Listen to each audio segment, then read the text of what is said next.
Jenny, we are so delighted to have you with us today. Thank you so much for coming to talk to us about your experience with the complete picture book submission system.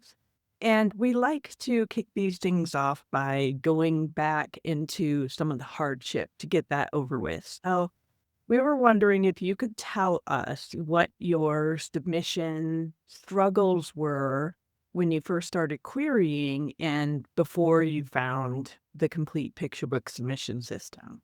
So many things I didn't know before starting into the system, but I think the number one thing for me is not being confident in my queries. I just wasn't sure, did I have a succinct pitch? Did I have a hook? What the structure was? And then knowing it's the first impression an agent has of you before diving into your manuscript, it felt overwhelming to me. I know it does come down to the work, but I do think something you say in your pitch can really connect with an agent, whether it's just the way you phrase your pitch, a comp title. It just seems so important, and I did not know where to start. So that was definitely the number one thing for me. And also becoming aware of what not to include, like personal info that's just completely irrelevant. You're going to lose the agent or distract from the work itself. It was a combination of just what to include and what not to include. Amazing. Now that we've gotten the tough stuff out of the way, can you talk a little bit about how the system helped you solve those problems? I think because there was such a clear template in place that you both provided for the queries, it addressed all those concerns that I did have. And also the importance of personalizing the query. That was so important because I think an agent, they want to feel like you're querying them for a reason and it's not like an email blast and you're just shooting off these queries to see what sticks. Even though it takes a lot more time and a lot of research, I think personalizing the query was something I wasn't really doing. And I think that makes like a huge difference in how an agent probably receives the query. And I think there's like a level of professionalism when they can tell you've done your research and know a little bit about them. So that was probably the key thing on how it helped me. And I think the number one, and I've mentioned this to Julie, I'm just a firm believer that investing in yourself kind of elevates your determination to make something happen. So from the moment I signed up, I was just all in. This is going to happen.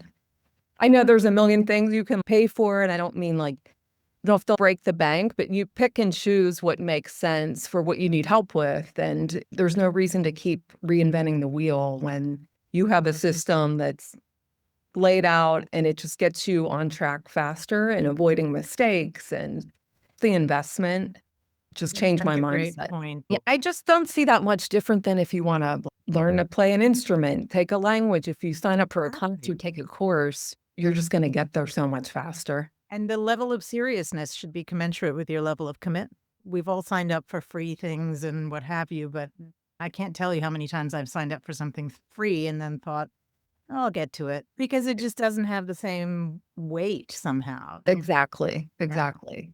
All right, so now we get to move into the fun stuff. Tell us how you reached success and landed your agent. I know that you've actually had more than one agent, and so that's interesting. But how did you manage that? How many queries did you send? How did you make them stand out? Just tell us a little bit about the process of actually landing that agent. Okay. I think the total was around 80 queries that I sent. And I did have a big spreadsheet, which I'm sure a lot of people do. In my system, when I would get a pass, I would send out another query. For me, it was just that kept the positivity going. It just felt like a wash, like a rejection, but I have a new possibility. So that was my like mental game plan on how to tackle it. I think it's so important for people to hear that number 80. Yeah. Queries. A lot of writers I know would give up less than halfway to that number just because it seems so daunting. But Yeah. that's in fact very often what it takes. It is that level of tenacity and commitment and willingness to keep going forward because it only takes one yes. I know we hear that all the time, but it's so true. It's so true. And I think another thing I tried to do, and this goes back to what you both taught with the query letters, is weaving in heart into the pitch, just like we're told, like weave heart into your story. I think making the query stand out is whether it's a little bit of your own personality or the heart of the story within the query letter, I think makes a big difference. That's such an Thank you. important point. How did you achieve that? I think it was just really practicing with the pitches. And then I was in the first class cabin with the system. So I think we really broke down exactly I just the remember. formula for the pitch. Yeah. So I just kept like practicing. You know, just with picture books, it's like a few little words changed around can change everything. So yeah, I just perfected the pitch.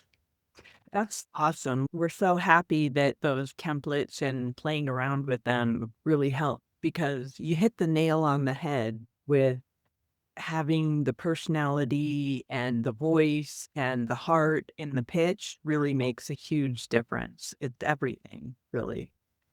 And Absolutely. so tell us about what it was like when you got the yes. Yeah, it was a Thursday at 2 o'clock. I was taking a nap and I woke up to an email from my first agent. And I have to say, this falls into the advice, but I'll just put it out there now. Her email came from a follow up. This was 3 months from when I sent the query. So I followed up.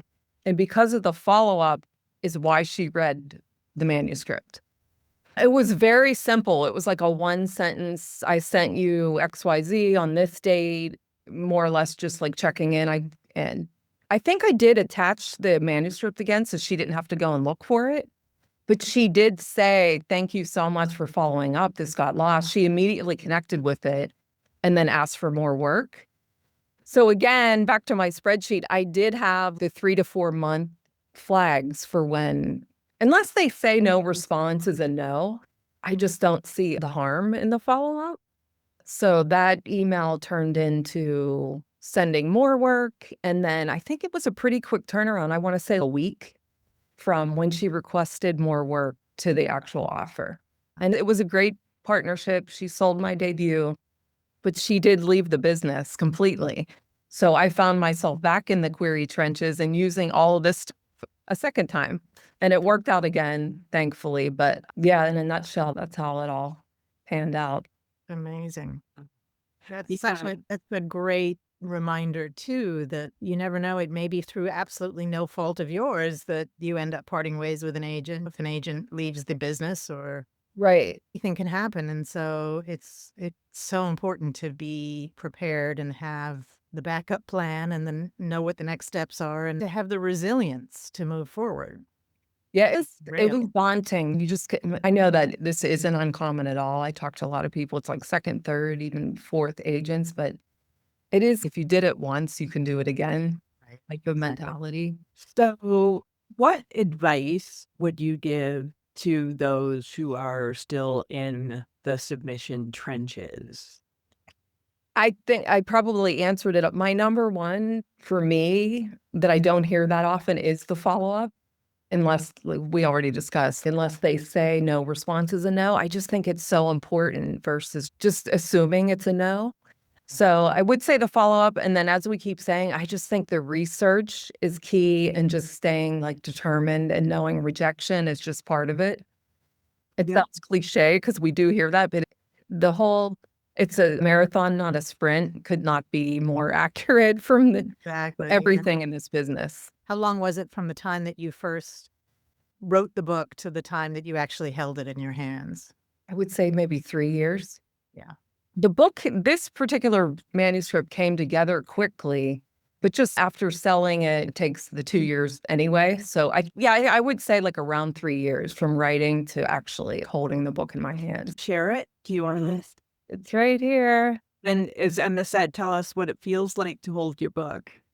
Oh my God. When this arrived at the door, of course I cried. It's a feeling like no other. You think back to when this was just an idea, like, can I do this?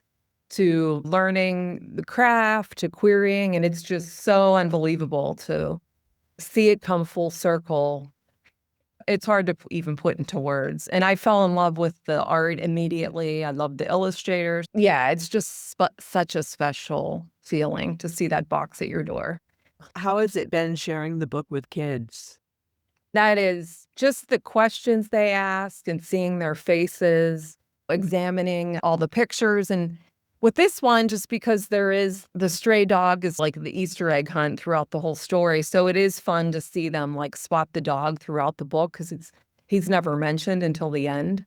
Oh, it's so great. I'm so happy for you, and the book is adorable, and it's called Tate's Wild Rescue, by the way. And the illustrator is Izzy Burton is the illustrator. And I have to say, one of the highlights for the whole process was it being added to the Jane Goodall library. She's just been like a lifelong idol of mine, hero. And it felt so special to know like the book is sitting there in the Jane Goodall library. Yeah. Amazing.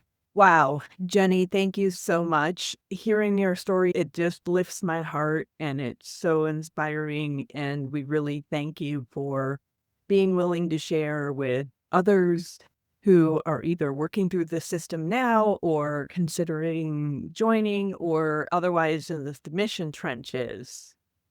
Thank you both so much. I hope some of this helps anyone that's considering joining. And I know it really did help me. And it just, like I said, put me in a different mindset when I signed up for it. And I just learned so much that I felt so confident every time I'd send out a query. Like, it's just a matter of time. So thank you both. Thank you. Thank you for sharing your story and your journey with us. And I agree. I got goosebumps when I heard how you felt opening the box and I was saying first time. I know that feeling. It never gets old. No, thank you. Thank you.